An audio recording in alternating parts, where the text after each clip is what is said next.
واعظ اور نصیحتیں، لفظ لفظ حکمتیں، ابر علم آگہی سے برستی بارشیں، شرع کے امور سے، دین کے شعور سے۔ الحمد للہ نحمده ونستعینه ونستغفره ونعوذ بالله من شرور انفسنا ومن سیئات اعمالنا، اشهد ان لا اله الا الله وحده لا شريك له واشهد ان محمدا عبده ورسوله صلی اللہ علیہ وعلى آلہ وصحبہ وسلم، اما بعد، فاعوذ باللہ السمیع العلیم من الشیطان الرجیم من ہمزہ ونفخہ ونفثہ، بسم اللہ الرحمن الرحیم، وتوبوا الی اللہ جمیعا ایہا المؤمنون لعلکم تفلحون۔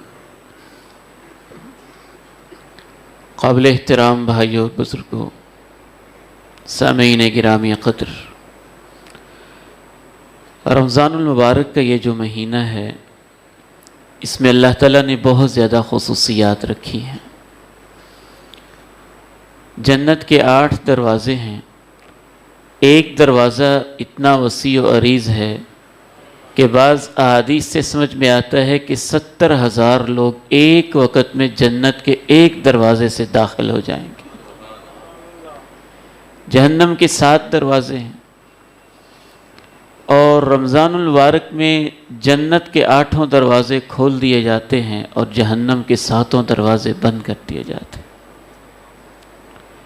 اور ہر روز ایک پکارنے والا پکار لگاتا ہے، یا باغی الخیر اقبل، اے خیر کے چاہنے والے آ جانا، یا باغی الشر اقصر، اے برائی کے متلاشی اب تو باز آ جا، اب تو رک جا۔ وَلِلَّهِ عُتَقَاءُ مِنَ النَّارِ وَذَلِكَ فِي كُلِّ لَيْلَةٍ، رمضان کی ہر رات کے اندر کچھ وہ لوگ جو رمضان سے پہلے جہنمی ہو چکے ہوتے ہیں، رمضان کی راتوں میں اللہ ان کو جہنم سے آزاد کر دیتا ہے، اور انسان کے رب تعالیٰ بہت قریب ہو جاتا ہے۔ رمضان کا اور معافی کا بالخصوص آپس میں گہرا تعلق ہے۔ جو رمضان کے اندر بھی توبہ نہ کر سکا وہ کب کرے گا؟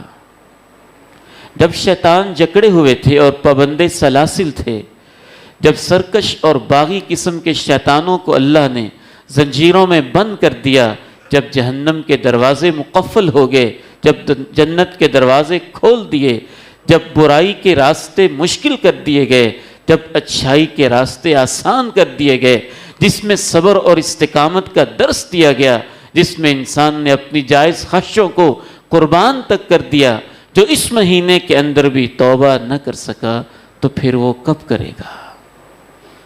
اسی لیے جو اس مہینے میں توبہ نہ کر سکے اور اپنے آپ کو معاف نہ کروا سکے، صرف یہی نہیں کہ وہ بد نصیب ہو جاتا ہے، بلکہ کائنات کا وہ واحد بد نصیب ہے جس کے لیے فرشتوں کا سردار بد دعا کرتا ہے اور نبیوں کا سردار اس کی بد دعا پہ آمین کہتا ہے۔ جس کی زندگی میں رمضان آیا اور وہ گناہوں کے دامن سے اور گناہوں کے بوجھ سے اپنے دامن کو ہلکا نہ کر سکا، جیسے بوجھ گناہوں کا رمضان سے پہلے تھا، رمضان کے بعد بھی ویسے ہی رہا۔ گناہوں کے کانٹے جیسے پہلے الجھے ہوئے تھے، وہ ویسے ہی الجھا رہا۔ گناہوں کی زنجیروں میں جیسے وہ جکڑا ہوا تھا، رمضان کے گزر جانے کے بعد بھی گناہوں کی زنجیروں میں وہ ویسے ہی پابندے سلاسل رہا۔ اور توبہ کے اس حوالے سے بھی رمضان کے ساتھ بڑا گہرا تعلق ہے کہ ہماری ماں حضرت عائشہ صدیقہ رضی اللہ تعالی عنہا نے جب پوچھا کہ میں رمضان کی تاخیرات کے اندر جو شب قدر ہو اگر مجھے نصیب ہو جائے تو میں اس میں کیا دعا کروں؟ فرمایا کہنا اللہم انک عفو تحب العفو فاعف عنی، اے اللہ تو معاف کرنے والا ہے، معافی کو پسند کرتا ہے، لہٰذا مجھے معاف فرما دے۔ اب مسئلہ یہ ہے کہ ہم میں سے ہر شخص توبہ کرنا چاہتا ہے، اس کی آرزو اور تمنا ہے کہ میں توبہ کروں۔ ہر شخص یہ بھی محسوس کرتا ہے کہ میرے اندر گناہ موجود ہیں، اور وہ بھی یہ چاہتا ہے کہ میں ان گناہوں کو چھوڑ دوں، لیکن پھر بھی چھوٹتے نہیں ہیں۔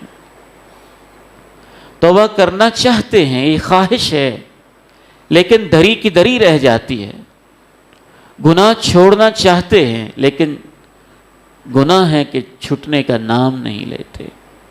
تو اس کی وجہ کیا ہوتی ہے کہ جو انسان کی راہ میں اور توبہ کی راہ میں، انسان کی راہ میں اور معافی کی راہ میں، انسان کے راستے میں اور اللہ کے قریب ہونے کی راہ میں جو اس کے لیے رکاوٹ بن جاتے ہیں، ان میں سے 4-5 بنیادی اسباب اور ان کا علاج میں آپ کے سامنے عرض کرتا ہوں۔ پہلی وجہ جو توبہ کی راہ میں رکاوٹ بنتی ہے، بہت سارے انسان توبہ کے تصور کو نہیں سمجھتے کہ یہ کس قدر ضروری ہے، توبہ کی اہمیت سے واقف نہیں ہوتے۔ بہت سارے انسانوں کو یہ کہتے سنا گیا ہے کہ میں نے کوئی خاص گناہ تو نہیں کیا، لیکن نامعلوم کیا وجہ ہے، میرے اوپر آزمائش کیوں ہے، میرے اوپر مصیبت کیوں ہے، میرے اوپر پریشانی کیوں ہے۔ یاد رکھیے، زندگی میں انسان نے کوئی گناہ بھی نہ کیا ہو، جس دن وہ ماں کے پیٹ سے پیدا ہوا تھا، زندگی کے آخری سانس تک پلک جھپکنے کے برابر ایک لحظہ اور ایک لمحہ بھی اس کا اللہ سے دوری اور اللہ کی نافرمانی میں نہ گزرا ہو، پھر بھی اس پر توبہ کرنا ضروری ہوتا ہے۔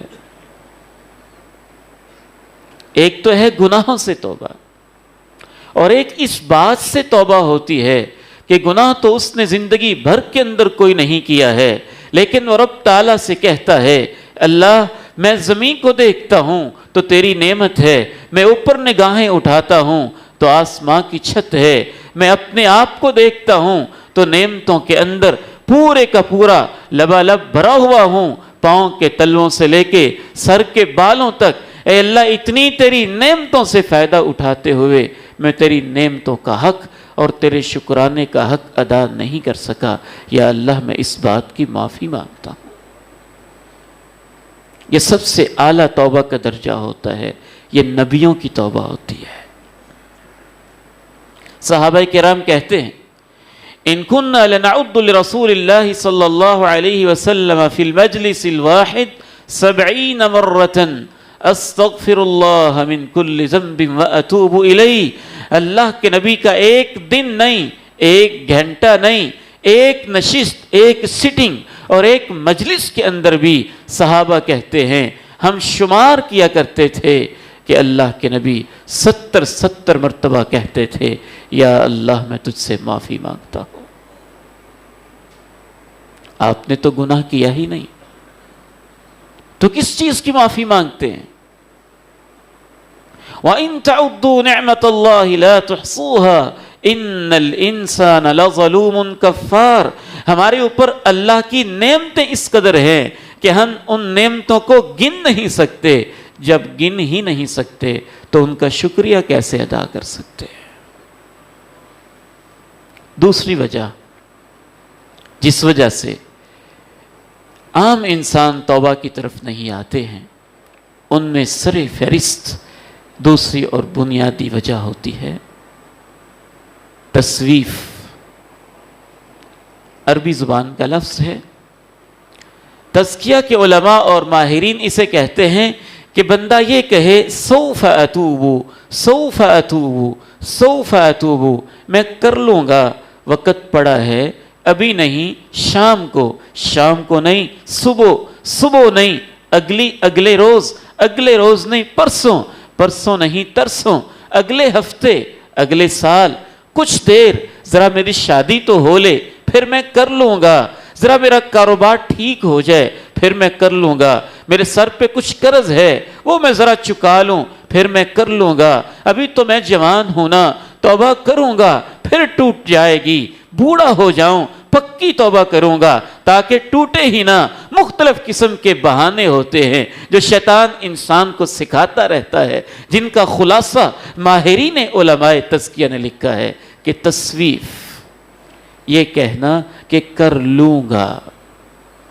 چاہے وہ کوئی بہانہ بنائے، چاہے ویسے ہی اس کے اندر کوئی بھی فیکٹر اور کوئی بھی وجہ ہو، جب بھی بندہ یہ کہتا ہے کہ میں کر لوں گا تو وہ توبہ کے اندر مخلص نہیں ہوتا، وہ سنسیئر نہیں ہوتا ہے۔ اور علماء تزکیہ یہ لکھتے ہیں کہ شیطان کے پاس انسانوں کو گناہوں کے اوپر لگائے رکھنے کا انسانی تاریخ میں ایک سب سے بڑا بہانہ یہ بھی ہے کہ وہ انسانوں کو کہتا ہے کوئی بات نہیں، خیر ہے، کر لیں گے، سوف اتوب، میں توبہ کر لوں گا۔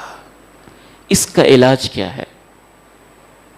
اس بہانے کا سب سے پہلا علاج یہ ہے کہ جب بھی انسان یہ کہہ رہا ہوتا ہے کہ میں توبہ کر لوں گا، تو امام ابن قیم الجوزیہ رحمہ اللہ تعالی لکھتے ہیں کہ گناہ سے توبہ نہ کرنا ایک جرم ہوتا ہے، اور اس توبہ کے بارے میں یہ کہنا کہ میں ابھی نہیں بعد میں کروں گا، یہ گناہ کے اوپر دوسرا گناہ لکھا جاتا ہے۔ مثلا گناہ میں آج کر رہا ہوں اور میں کہتا ہوں کہ میں توبہ کل کروں گا، اب اگر کل مجھے توبہ کی توفیق نصیب ہو جائے تو مجھے دو توبہ کرنی ہوگی۔ ایک توبہ اس بات سے کرنی ہوگی کہ میں گناہ کرتا رہا، اور ایک اس بات سے کرنی ہوگی کہ یا اللہ کہ میں اس گناہ پہ کچھ دیر قائم بھی رہا اور میں توبہ کو لیٹ کرتا رہا۔ گویا کہ گناہ کرنا ایک گناہ ہے، اور اس پہ توبہ فوری نہ کرنا، اس کو مؤخر کر دینا، یہ دوسرا گناہ ہے۔ اہل ایمان کی نشانی یہ نہیں ہے کہ وہ گناہ نہیں کرتے، لیکن ان کی یہ نشانی ضرور ہے کہ وہ توبہ میں تاخیر نہیں کرتے ہیں۔ اذا مسهم طائف من الشیطان، جب بھی شیطان ان کو کسی غلط راہ کے اوپر لگا دیتا ہے، تذکروا، تو فوری طور پر وہ چوکس ہو جاتے ہیں، ہوشیار ہو جاتے ہیں، اور اچھی طرح سے آگاہ ہو جاتے ہیں۔ فَإِذَا هُمْ مُبْصِرُونَ، پھر وہ بصیرت کے ساتھ قدم اٹھایا کرتے ہیں۔ اس کا دوسرا علاج یہ ہے کہ آپ یہ سمجھیں شعوری طور پر کہ توبہ کے اندر تاخیر بعض دفعہ شیطان انسان سے اس لیے کرواتا ہے تاکہ اسے توبہ کی مہلت اور توبہ کا موقع نہ ملے۔ امام ابن قیم الجوزیہ رحمہ اللہ اس کی مثال یوں دیتے ہیں، آپ کے گھر میں ایک زہریلا درخت، کانٹے دار درخت اگنا شروع ہوا، چھوٹا سا اس کا بیج تھا، آپ نے سوچا کہ یہ کانٹے دار درخت ہے، کل کو میرے دامن سے الجھے گا، اس کے کانٹے چبھیں گے، میرے لیے اذیت ناک صورتحال ہوگی اور میں اس کیفیت سے دوچار ہو جاؤں گا، اس سے جان چھڑانی چاہیے۔ آپ نے کہا کوئی بات نہیں، کل اکھاڑ لوں گا۔ کل کیا ہوا؟ اس نے کومپل نکال دی۔ آپ نے کہا کوئی بات نہیں، اگلے سال اکھاڑوں گا۔ اس نے ایک تنا بنا لیا۔ آپ نے کہا اگلے سال اکھاڑوں گا۔ اس تنے کی شاخیں بن گئیں۔ آپ نے کہا اگلے سال اکھاڑوں گا۔ اس شاخوں پہ پھل لگنا شروع ہو گئے۔ آپ نے کہا اگلے سال اکھاڑوں گا۔ وہ درخت اور بڑا ہو گیا، وہ درخت بڑھتا گیا، آپ کمزور ہوتے گئے۔ وہی درخت جو آپ پہلے دن ایک انگلی کے اشارے سے یوں نکال کے پھینک سکتے تھے، 5-10 سال کے بعد وہ اتنا تن آور ہو گیا اور اتنا مضبوط ہو گیا کہ اب آپ اس کو اکھاڑنا چاہتے ہیں، لیکن آپ کمزور ہو گئے ہیں، وہ درخت طاقتور ہو گیا ہے، آپ اکھاڑ نہیں سکتے۔ امام ابن قیم الجوزیہ رحمہ اللہ فرماتے ہیں، گناہوں کے بیج جو انسان کے دل کے اندر اگتے ہیں اور پیدا ہوتے ہیں، گناہوں کے داغ جو ہمارے دل کو داغدار کرتے ہیں، جو ہماری دل کی دنیا کو آلائشوں سے مقدر کرتے ہیں، ان کی مثال بھی اسی طرح سے ہوتی ہے۔ ایک معمولی سے گناہ سے ہماری زندگی کا آغاز ہوتا ہے، موقع ہوتا ہے کہ اس سے جان چھڑا لیں، ہم نہیں چھڑاتے، وہ رگ و ریشے کے اندر سرایت کر جاتا ہے، پھر وہ گناہ اور بڑھتا ہے، پھر وہ گناہ اور بڑھتا ہے، حتیٰ کہ وہ ہماری عادت اور وہ ہماری فطرت بن جاتا ہے۔ امام فرماتے ہیں رحمہ اللہ رحمتاً واسعہ اپنی عظیم کتاب الفوائد کے اندر، کہ جب انسان توبہ میں ٹال مٹول کرتا رہ جاتا ہے تو شیطان کی خواہش ہوتی ہے کہ اسی گناہ کے اندر اس کی موت واقع ہوگی، اور وہ بہت دفعہ اس میں کامیاب ہو جاتا ہے۔ اس کا تیسرا علاج یہ سمجھ لینا ہے کہ توبہ کے اندر جیسے جیسے ہم تاخیر کرتے چلے جائیں گے، یہ اندیشے بڑھ جائیں گے کہ پھر ہمیں توبہ کا موقع نہیں ملے گا اور اس گناہ کی حالت میں ہماری موت واقع ہو جائے گی۔ ایک عرب عالم لکھتے ہیں کہ چند ایک نوجوان شراب نوشی کے عادی تھے۔ ہم ان کو سمجھاتے تھے، بیٹا یہ شراب پینا اچھی بات نہیں ہے، ٹھیک ہے آپ ٹھیک کہتے ہیں، لیکن چھٹتی نہیں تھی، پیتے گئے عادت بڑھتی گئی۔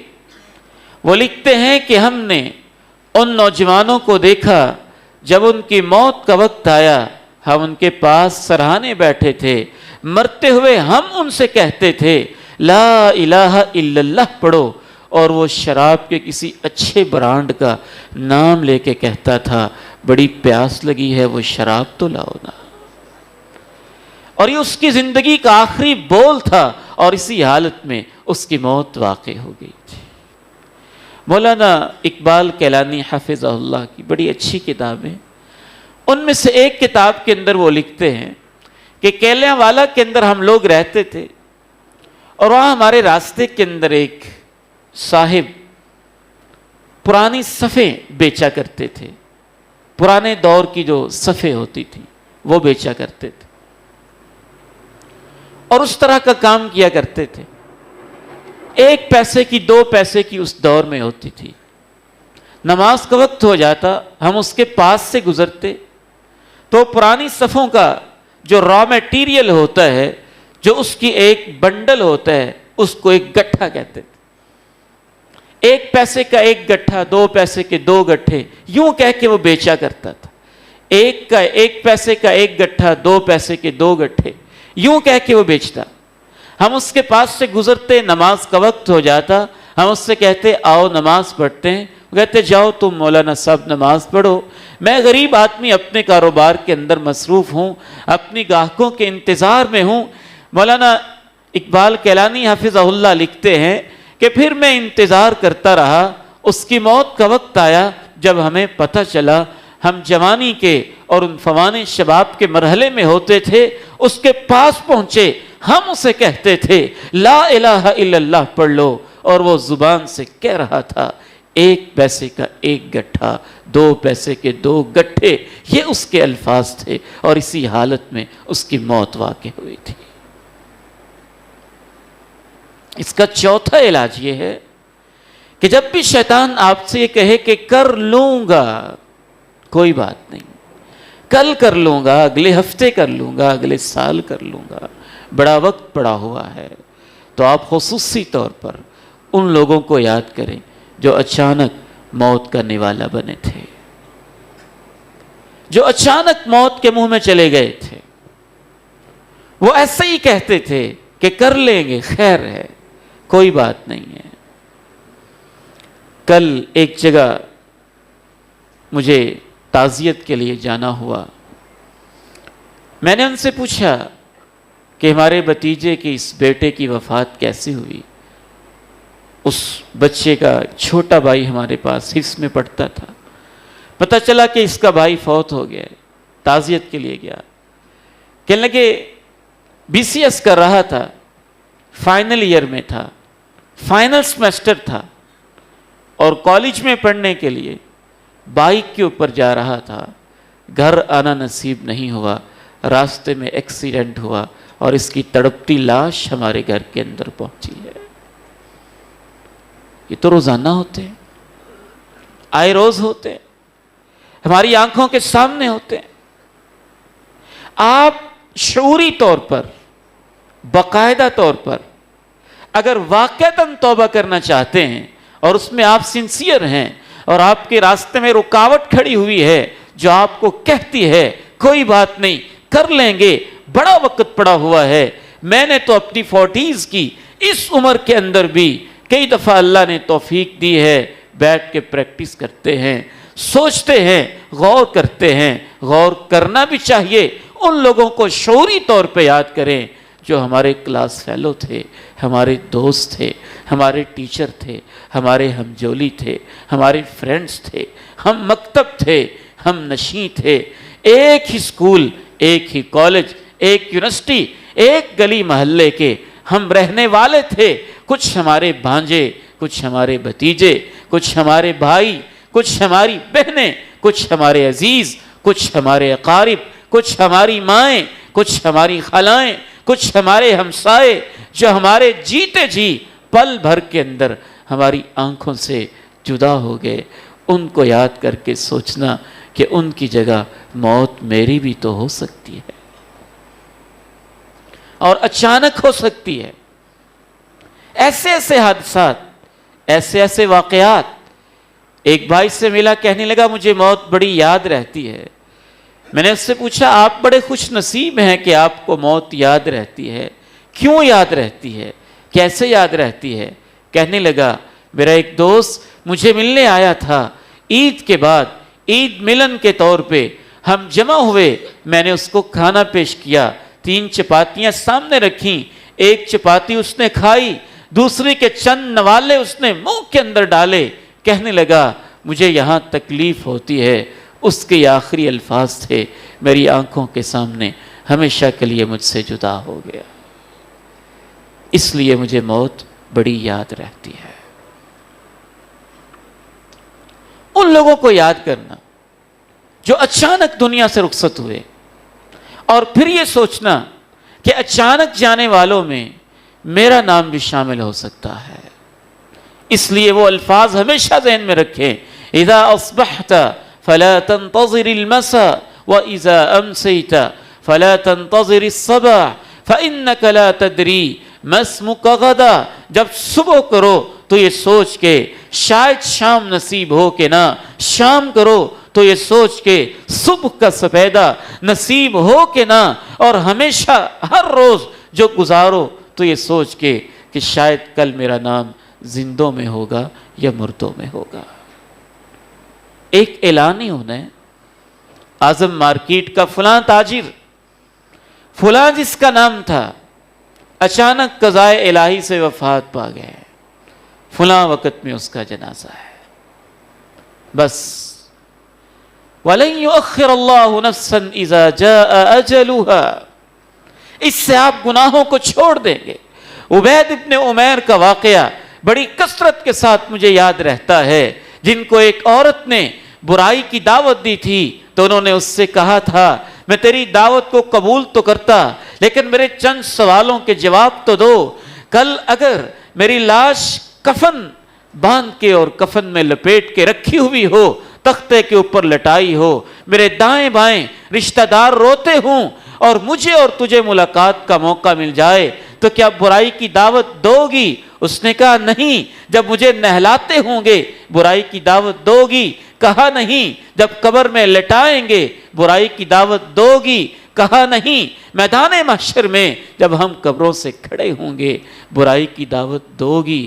کہا نہیں. جب رب کے سامنے کھڑے ہوں گے اور زندگی کا سوال ہوگا تو برائی کی دعوت دو گے؟ کہا نہیں. روتی ہوئی واپس چلی گئی.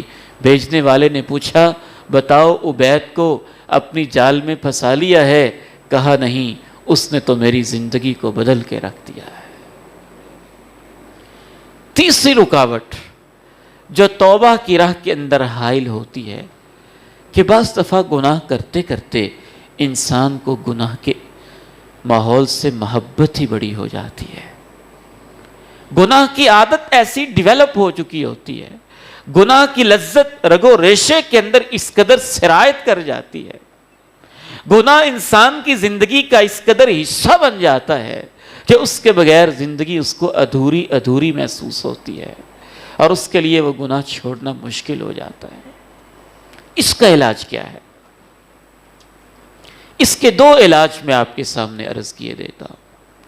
اس کا پہلا علاج تو یہی ہے کہ آپ محنت کر کے, کوشش کر کے گناہ ہی کو نہ چھوڑیں. اسے کافی نہ سمجھیں کہ رمضان ہے, تاک رات ہے, دعا تو مانگی ہے میں نے, 8 گھنٹے مانگی ہے, آنکھوں سے آنسو بہائے ہیں, میری توبہ تو قبول ہوگی نا, میں معاف تو ہو گیا ہوں گا, سب گناہ صاف ہو گئے ہوں گے. اسے کافی نہ سمجھیں. یہ شیطان بعض دفعہ انسان کو وسوسہ ڈالتا ہے کہ اتنا کافی ہے. نہیں, یہ کافی نہیں. اس توبہ پہ قائم رہنا بھی کافی ہے, اور اس قائم رہنے کے لیے ضروری ہے کہ اگر آپ توبۃ نصوحہ اور خالص توبہ کرنا چاہتے ہیں تو پھر اس گناہ کی طرف واپس مڑ کے نہ دیکھیں, ان دوستوں کو چھوڑ دیں جو اس گناہ کا باعث بنتے ہیں, اس ماحول کو چھوڑ دیں جو ماحول اس گناہ کی طرف لے کے جاتا ہے, ان ناموں کا تذکرہ چھوڑ دیں جن ناموں سے آپ کے اندر گناہوں کی خواہش پیدا ہوتی ہے. اپنے موبائل کے اندر سے وہ ڈیٹا بھی ڈیلیٹ کر دیں اور ہمیشہ کے لیے ختم کر دیں جو آپ کے اندر گناہ کے جذبے پیدا کرتا ہے. ان یادوں کو تلخ یادیں سمجھیں جو آپ کو گناہوں کی ماضی اور گناہوں کی زندگی کی طرف واپس لے کے جاتی ہیں. 99 انسانوں کا جو قاتل تھا اس کو عالم دین نے یہی سبق سکھایا تھا, اگر تو واقعتاً سچی توبہ کرنا چاہتا ہے تو جس بستی کے اندر تو آباد ہے اس بستی کو چھوڑ اور نیک لوگوں کی بستی کی طرف چلا جا. نئی دوستیاں شروع کریں, نمازیوں سے, قرآن پڑھنے والوں سے.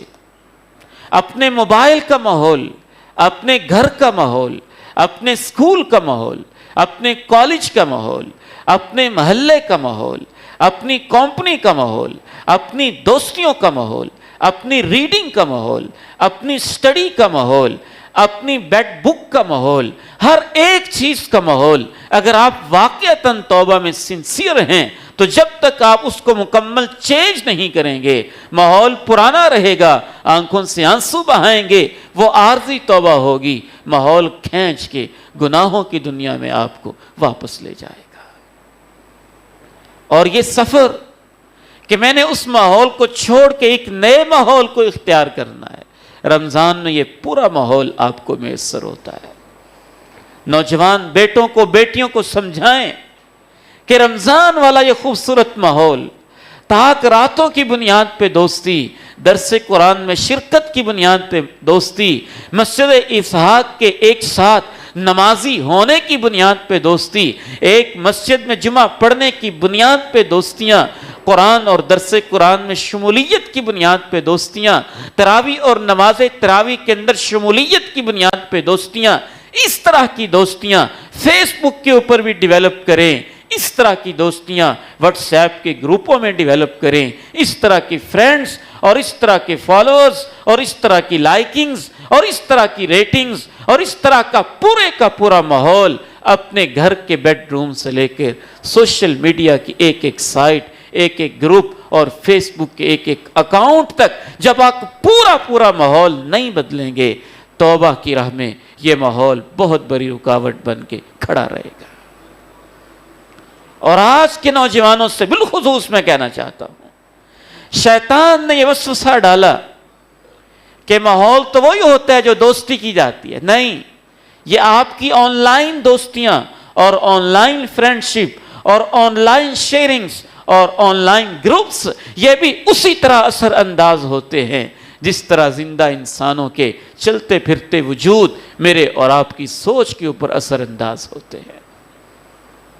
اگر آپ توبہ کے اندر صادق اور مخلص ہیں تو آپ کو وہ سارے کے سارے ٹیگز اور وہ سارے کے سارے فرینڈز اور وہ ساری کی ساری دوستیاں کلی طور پر ان کو ریجیکٹ کرنا ہوگا اور مسترد کرنا ہوگا، اور ان کی جگہ پہ نیک لوگوں کی دوستیاں، علماء کو فالو کرنا، علماء کو لائک کرنا، اس طرح فیس بک کے اچھے پیجز کو لائک کرنا، واٹس ایپ کے اچھے گروپس کا ممبر بننا، اچھے دوستوں کے ساتھ چلنا اور پھرنا، ان کے ساتھ سحریاں اور افطاریاں کرنا، ایک طرف برے ماحول کو ترک کر دینا اور دوسری طرف اچھے ماحول کو اختیار کر لینا۔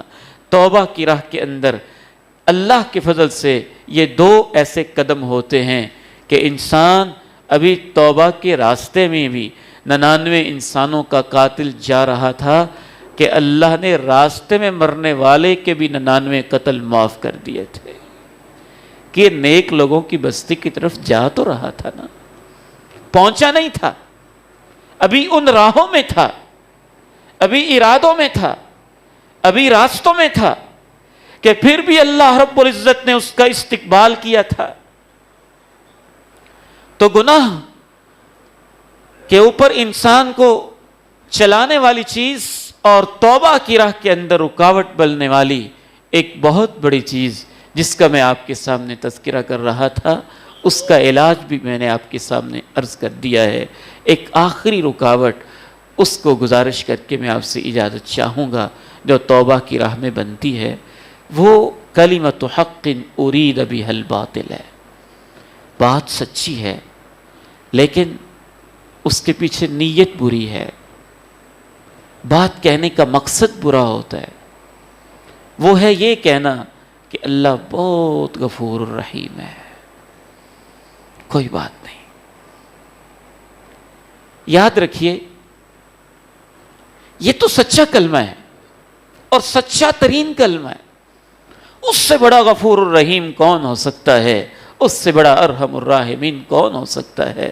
لیکن اس کلمے کو بعض دفعہ فرشتے انسان کے ذہن میں لے کے آتے ہیں اور بعض دفعہ شیطان انسان کے ذہن میں لاتا ہے، اور اس کی ایک بہت بڑی نشانی میں آپ کے سامنے عرض کرتا ہوں۔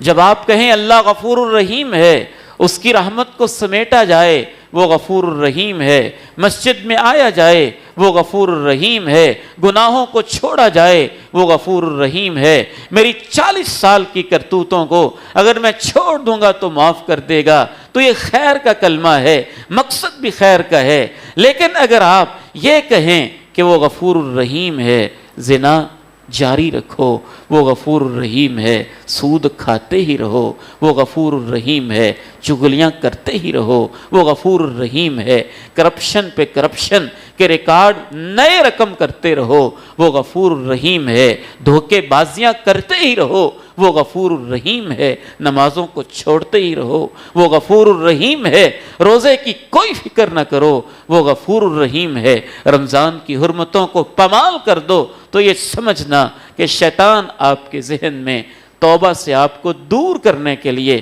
یہ سچا کلمہ غلط مقصد کے لیے استعمال کروا رہا ہے کہ اللہ غفور الرحیم ہے۔ اللہ تعالیٰ کیا کہنا چاہتے ہیں؟ یا عبادی الذین اسرفوا علی انفسہم لا تقنطوا من رحمت اللہ، اے میرے وہ بندو جنہوں نے اپنی جانوں پہ ظلم کیے ہیں، میری رحمت سے امیدیں مت توڑنا، ان اللہ یغفر الذنوب جميعا، اللہ تو سب گناہوں کو معاف کر دیتا ہے، وہ غفور الرحیم ہے، لیکن شرط کیا ہے؟ وَأَنِيبُوا إِلَىٰ رَبِّكُمْ وَأَسْلِمُوا لَهُ، میری طرف واپس تو آؤ نا، میری طرف واپس تو آؤ۔ آپ اگر چوری پہ قائم ہیں، زنا پہ قائم ہیں، ترک نماز پہ قائم ہیں، جوا بازی پہ قائم ہیں، سود خوری پہ قائم ہیں، حرام خوری پہ قائم ہیں، اور آپ کہہ رہے ہیں کہ اللہ غفور الرحیم ہے، تو آپ اللہ کا مذاق اڑا رہے ہیں۔ اور اس کی مثال ایسے ہے کہ آپ شیطان کی باہوں میں کھیلتے ہوئے اور اس کی گود میں بیٹھ کے اللہ کی طرف منہ کر کے ہنس ہنس کے اللہ کو کہہ رہے ہیں اللہ تو غفور الرحیم ہے، لیکن میں شیطان کے ہاتھوں میں کھیلوں گا، دوستیاں میری اس کے ساتھ پکی ہیں، غفور الرحیم تو ہے۔ اللہ کہہ رہا ہے میری طرف آ تو جا، میں تیرے انتظار میں ہوں، واپس تو آ، معافی تو مانگ، پلٹ کے دیکھ تو صحیح، میری طرف چل کے آ تو صحیح۔ آپ ہیں کہ نہیں میں گود شیطان کی اختیار کروں گا، باہیں اس کی رکھوں گا، انگلیاں اس کی پکڑوں گا، راستے اسی پہ چلوں گا، لیکن تو غفور الرحیم ہے۔ تو یہ شیطانی چال ہوتی ہے جو اس سچے کلمے کے بہانے انسان کو غلط راہوں پہ لگاتا ہے۔ اللہ تعالیٰ سے دعا ہے مجھے اور آپ کو صدق کے دل سے اس رمضان میں اپنے حضور توبہ کی توفیق نصیب فرمائے۔ وآخر دعوانا الحمدللہ رب العالمین۔